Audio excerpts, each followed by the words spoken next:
قرآن و حدیث کی روشنی میں ارشاد فرمائیں کہ بیعت کرنا اور بیعت ہونا ضروری ہے یا کہ نہیں؟ میرے نزدیک ضروری ہے،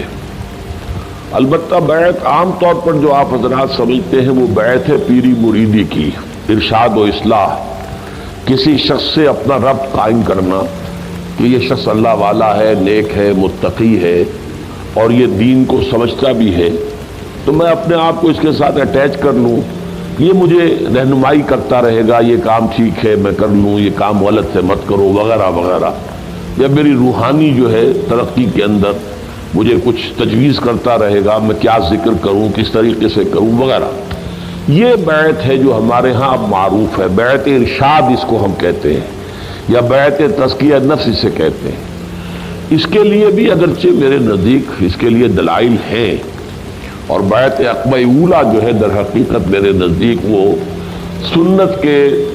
ذخیرے میں اس قسم کی بیعت کے لیے ایک دلیل ہے، اساس ہے۔ لیکن جس بیعت کا ہم ذکر کر رہے ہیں وہ بیعت بالکل مختلف ہے، وہ بیعت ہے بیعت جماعت، کسی جماعت میں شامل ہونے کے لیے بیعت کرنا کہ آپ جو حکم دیں گے میں مانوں گا، بشرطے کہ شریعت کے خلاف نہ ہو، باقی میری رائے اس کے خلاف بھی ہو تب بھی مانوں گا۔ اس کا اصل تعلق اس سے ہے کہ اگر آپ یہ سمجھتے ہیں کہ اللہ کے دین کو غالب کرنے کی جدوجہد کرنا فرض ہے، اور ہے، بدقسمتی سے یہ ہمارے ذہنوں سے نکل گیا ہے لیکن ہے فرض، اگر بندہ مومن جو ہے وہ باطل کے غلبے کے تحت زندگی گزار رہا ہے تو اس کا فرض عین ہے کہ اس باطل کے غلبے کو ختم کر کے اللہ کے دین حق کے غلبے کی جدوجہد کرے۔ اس جدوجہد کے لیے کسی نہ کسی جماعت میں ہونا لازم ہے، جیسے نماز آپ نہیں پڑھ سکتے بغیر وضو کے، ایسے ہی یہ جدوجہد بغیر جماعت کے نہیں ہو سکتی۔ اس جماعت میں شامل ہونے کا ایک طریقہ یہ ہے کہ اللہ کے کسی ایسے بندے سے جس سے آپ متفق ہوں کہ اس کا طریقہ کار بھی صحیح ہے، یہ آدمی بھی صحیح ہے، یہ راستہ جانتا بھی ہے، میں اپنے آپ کو اس کے ساتھ اٹیچ کرتا ہوں، میں اس کا ساتھی ہوں، یہ جو کہے گا میں کروں گا۔ یہ بیعت ہے، بیعت سمع و طاعت فی المعروف، جو کہ ایک حزب اللہ بنانے کے لیے، ایک جماعت بنانے کے لیے یہ بیعت ہے۔ اور یہ بیعت جو ہے یہ لازم ہے، یہ وہ بیعت ہے جس کے بارے میں حضور کی حدیث ہے صحیح مسلم کے اندر حضرت عبداللہ ابن عمر رضی اللہ تعالی عنہما سے، من مات ولیس فی عنقہ بیعۃ مات میتۃ جاہلیۃ، جو شخص مر گیا اس حال میں کہ اس کے گردن میں بیعت کا قلادہ نہیں تھا۔ اب یہ گردن میں قلادہ ہونا، جیسے کوئی بکری ہے، آپ نے ایک رسی اس کے گردن میں ڈالی ہوئی ہے، وہ آپ نے پکڑی ہوئی ہے، یہ بیعت کی حیثیت یہ ہوتی ہے۔ آپ نے وہ آپ کے ہاتھ میں رسی ہے، بکری ادھر ادھر نہیں جا سکتی۔ اسی طرح آپ نے کسی کی بیعت کی ہے تو اب آپ اس کے تابع فرمان ہو گئے، اس کا حکم آپ کو ماننا پڑے گا، بالکل جیسے کہ آپ کے گردن میں وہ ایک جو ہے وہ پڑی ہوئی ہے، قلادہ پڑا ہوا اور اس کا جو سرا ہے وہ شخص کے ہاتھ میں ہے۔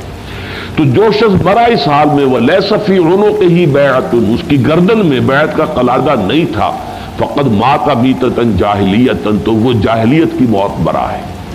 لیکن اس حدیث کو میں جو اس کی وضاحت کرتا ہوں وہ یہ کہ دو ہی شکلیں ممکن ہیں، یا تو مثلا جیسے ہمارے پڑوسی ملک افغانستان میں کہ ایک ملک ایسا ہے جس میں کہ بیعت کی بنیاد پر نظام حکومت قائم ہے، اب وہ امیر المومنین ہے ملا عمر صاحب، ان کے ہاتھ پر بیعت ہے، یا جیسے کہ حضرت عمر فاروق کے ہاتھ پر بیعت تھی، حضرت ابو بکر کے ہاتھ پر بیعت تھی، حضرت علی حضرت عثمان کے ہاتھ پر بیعت تھی رضی اللہ تعالیٰ عنہم اجمعین۔ یا تو یہ بیعت ہوگی، اچھا فرض کیجئے نظام نہیں ہے، نظام باطل کا ہے، سیکولر نظام ہے، ملحدانہ نظام ہے، کافرانہ نظام ہے، تو وہ اسلام کا نظام کیسے آ جائے گا جب تک کہ جد و جہد نہ ہو؟ جد و جہد کیسے ہوگی جب تک جماعت نہ ہو؟ تو جو جماعت کا امیر ہوگا اس سے بیعت کی جائے گی۔ تو ظاہر بات ہے دو کے سوا تیسری شکل کوئی نہیں، یا تو اسلامی نظام قائم ہے تو اس کا جو امیر ہے سربراہ ہے اس کے ہاتھ پر بیعت، قائم نہیں ہے تو قائم کرنے کی جد و جہد کرنا فرض عین ہے، اس کے لیے کسی ایسی جماعت کے امیر سے بیعت کہ جو جد و جہد کر رہی ہو اور اس پر بیعت کر کے آپ اس میں شامل ہو جائیں۔ اس اعتبار سے میرے نزدیک یہ بیعت جو الفاظ آئے ہیں من مات ولیس فی عنقہ بیعۃ مات میتۃ جاہلیۃ،